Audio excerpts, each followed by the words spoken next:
Welcome 7th grade to your first flipped classroom video. Every one of these videos is going to look pretty similar. So you're always going to start off with your name and your date, so please fill those out.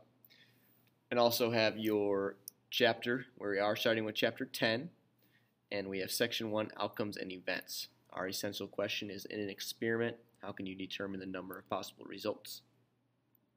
After this video is done, your sheet should look just like mine. All the answers should be identical, all the notes should be taken, and also the practice problems will be filled out. Right? Remember, you get 5 points for this worksheet, 3 points for filling out the note part, 2 points for trying the practice problems. So let's go ahead and get started. So on the top here we have our key ideas. We got a couple of vocab words. First word is an experiment. An experiment is an investigation or a procedure that has varying results. When we're looking at an experiment, the possible results of an experiment are called an outcome. Okay, so that's another vocab word. A collection of one or more outcomes is an event, and the outcomes of a specific event are called a favorable outcome. So if we're looking at this, if I'm randomly selecting a marble from a group of marbles is an experiment, each marble in the group is an outcome. Selecting a green marble from the group is an event.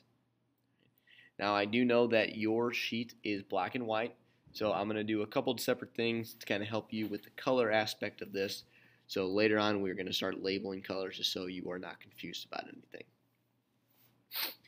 Let's go ahead and go down to our first couple questions. So it says you roll a number cube. So we got our number cube right here. First thing I want to think about is anytime we're talking about a number cube, and we will a lot with this, with probability, a dice has 6 possible outcomes. Okay, 1, 2, 3, 4, 5, 6, and that's actually our first answer. So it says, what are the possible outcomes? And I want to make sure all of our answers are complete sentences. So I want you to say the possible outcomes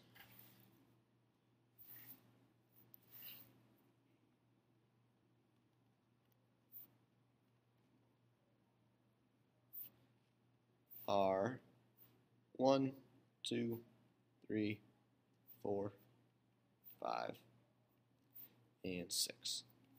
Okay, because those are the 6 different ways I can roll that dice. Question B, what are the favorable outcomes of rolling an even number? So if I'm looking at these 6 numbers, I want to know what are the possible ways, the favorable outcomes of me rolling an even number. So I'm going to say the favorable outcomes are, at even numbers, 2, 4, and 6.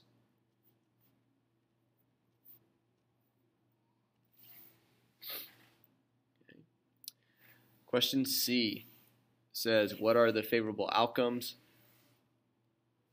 of rolling a number greater than 5?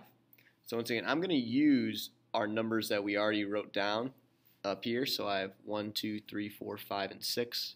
So if I'm looking at those numbers, I want to know which one of those numbers is greater than 5. And there's only one, and that would be 6. So I'm going to say the favorable outcome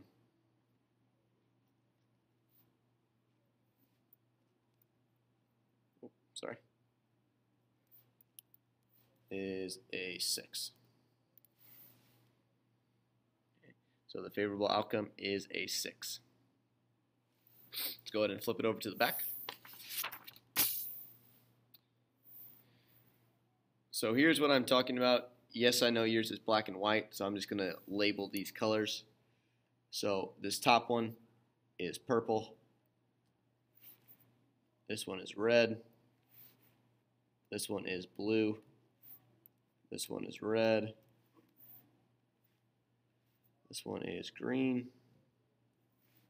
And this one is red. So make sure you have those labeled, because if not, it's going to make things a little difficult, right?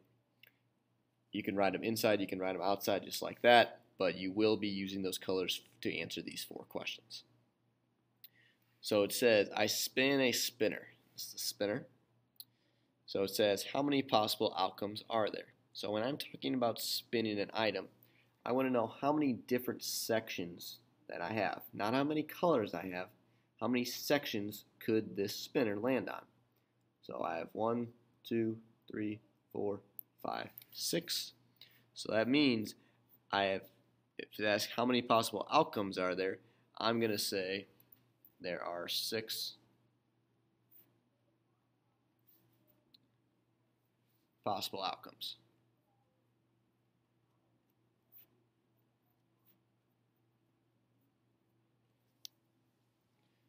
Okay. Question B says, in how many ways can spinning red occur? So if I'm looking at my spinner, I want to see how many different sections of red are there. Right? So if I'm looking at my labels, I have 3 reds. 1, 2, 3. So I'm going to say spinning red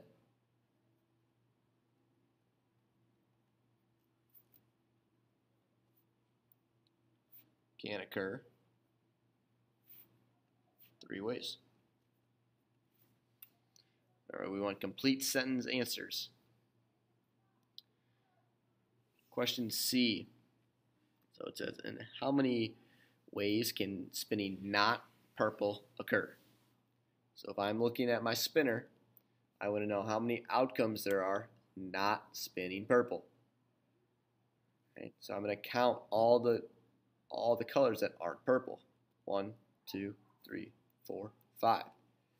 So spinning purple, spinning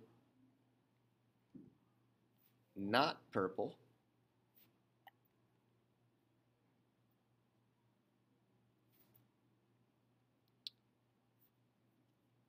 can occur in 5 ways.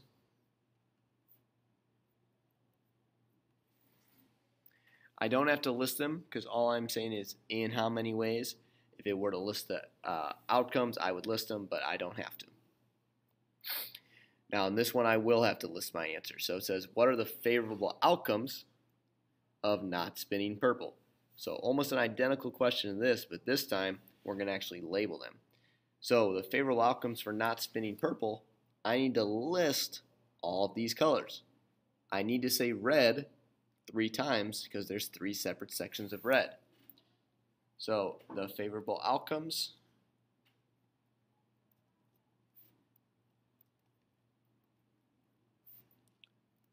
are red, red, red, green, and blue. All right, so those are my 5 different ways that those are favorable outcomes of spinning not purple. Now, if you go down below, we have our practice problems. Remember, you must try all the problems to receive credit. So we have 4 different problems that I want you to answer. Now, because yours is black and white again, I want you to label these colors before you stop this video, or you can just click pause and use that as well. This one is green. This one is blue. We got yellow, red, yellow, blue, yellow, and purple. All right, so use those colors to answer these 4 questions. Remember, you are only going to receive a 5 out of 5 if you try these on your own.